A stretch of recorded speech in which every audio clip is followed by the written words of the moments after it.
Tiburcio Vásquez, April 11, 1835 – March 19, 1875, was a Californio bandido who was active in California from 1854 to 1874. The Vasquez Rocks, 40 miles, 64 kilometers, north of Los Angeles, were one of his many hideouts and are named for him. Early life. Tiburcio Vásquez was born in Monterey, Alta California, Mexico, present-day California, United States, on April 11, 1835 to José Hermenegildo Vásquez and Maria Guadalupe Canchua. In accord with Spanish tradition, Vásquez's birth was celebrated on the feast day of his namesake, Saint Tiburtius. Thus, he always referred to his birthday as August 11, 1835. His great-grandfather came to Alta California with the de Anza expedition of 1776. Vásquez was slightly built, about 5 feet 7 inches in height. His family sent him to school, and he was fluent in both English and Spanish. In 1852, Vásquez was influenced by Anastasio Garcia, one of California's most dangerous bandits. In 1854, Vásquez was present at the slaying of Monterey Constable William Hardmount in a fight with Anastasio Garcia at a fandango.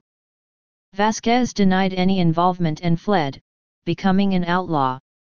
Vásquez later claimed his crimes were the result of discrimination by the Norte Americanos and insists that he was a defender of Mexican-American rights.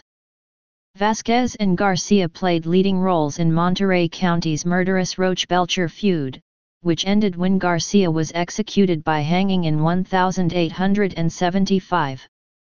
By 1856, he was rustling horses. A sheriff's posse caught up with him near Newhall, and he spent the next 5 years behind bars in San Quentin prison. There he helped organize, and participated in, 4 bloody prison breaks which left 20 convicts dead. After his release, he committed numerous burglaries, cattle thefts, and highway robberies in Sonoma County in 1866. He was captured after a store burglary in Petaluma and sent to prison again for 3 years. His trademark was binding hands behind their back and leaving them face down in the dust. Final years. In 1870, Vásquez organized a bandit gang which included the notorious Juan Soto, and later, Procopio Bustamante. After numerous bandit raids, he was shot and badly wounded in a gunfight with Santa Cruz police officer Robert Liddell. He managed to escape and his sisters nursed him back to health. In 1873 he gained statewide, and then nationwide, notoriety. Vásquez and his gang stole $2,200 from Snyder's store in Tres Pinos, now called Piscines, in San Benito County, killing 3 innocent bystanders in the process. Posses began searching for him, and Governor Newton Booth placed a $1,000 reward on his head. Sheriff John H. Adams from San Jose pursued the band to Southern California. Vásquez escaped after a gunfight. Vásquez hid for a while in Southern California, where he was less well known. With his 2 most trusted men, he rode over the Old Tejon Pass, through the Antelope Valley, and rested at Jim Hefner's ranch at Elizabeth Lake. Vásquez's brother, Francisco, lived nearby. After resting, Vásquez rode on to Little Rock Creek, which became his first Southern California hideout. Vásquez was popular in the Mexican-American community, and had many friends and family members from Santa Rosa in Northern California to Los Angeles in the South. He was handsome, literate, charming, played guitar, and was a skillful dancer. Women were attracted to him and he had many love affairs. He enjoyed reading romantic novels and writing poetry for his female admirers. He had several affairs with married women, one of which eventually led to his downfall. Vasquez returned to the San Joaquin Valley. On November 10, 1873, he and his gang robbed the Jones store at Millerton, in Fresno County. On December 26, 1873, he and his band sacked the town of Kingston in Fresno County, robbing all the businesses and making off with $2,500 in cash and jewelry. Governor Booth was now authorized by the California state legislature to spend up to $15,000 to bring Vasquez to justice. Posses were formed in Santa Clara, Monterey, San Joaquin, Fresno, and Tulare counties. In January 1874, Booth offered $3,000 for Vasquez's capture alive, and $2,000 if he was brought back dead.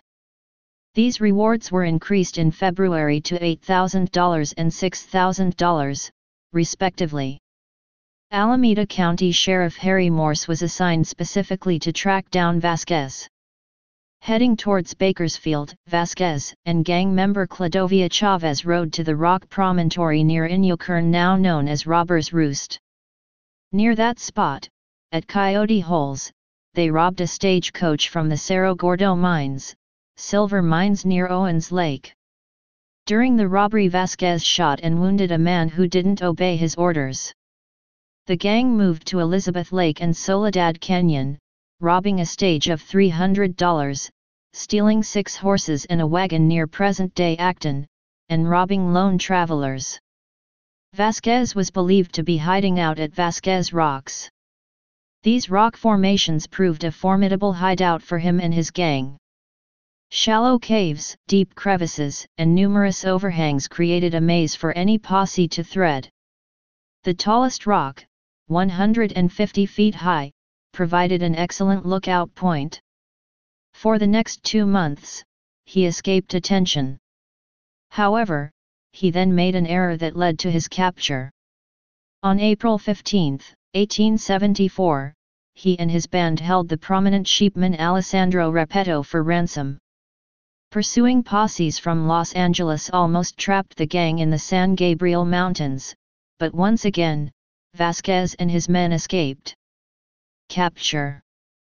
Vasquez took up residence at the adobe home of Greek George Caralimbo in the northwest corner of Rancho La Brea, located 200 yards south of the present-day Sunset Strip in West Hollywood. Greek George was a former camel driver for General Bale in the Army Camel Corps. Allegedly, Vasquez seduced and impregnated his own niece. Either the girl's family or Greek George's wife's family betrayed Vasquez to Los Angeles Sheriff William R. Rowland.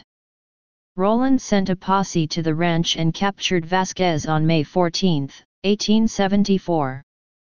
Greek George's adobe was situated near the present-day Melrose Place in West Hollywood, very close to where the movie industry set up shop a few decades later. Vasquez remained in the Los Angeles County Jail for 9 days.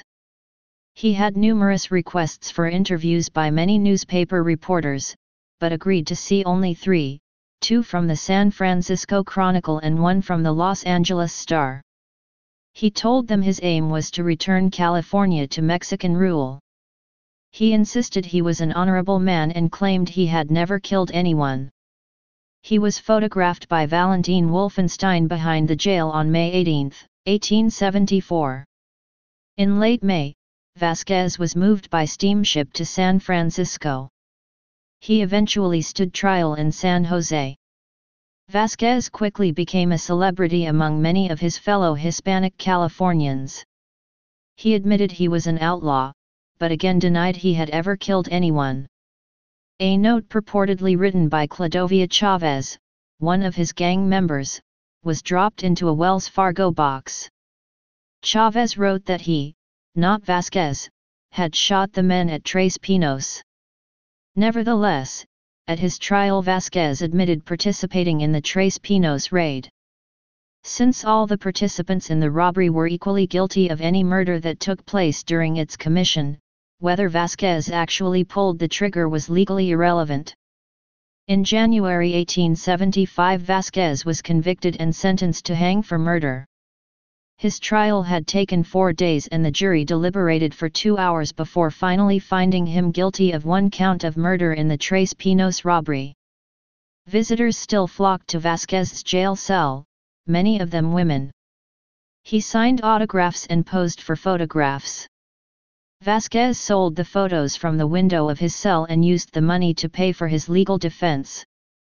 After his conviction, he appealed for clemency. It was denied by Governor Romualdo Pacheco. Vasquez calmly met his fate in San Jose on March 19, 1875.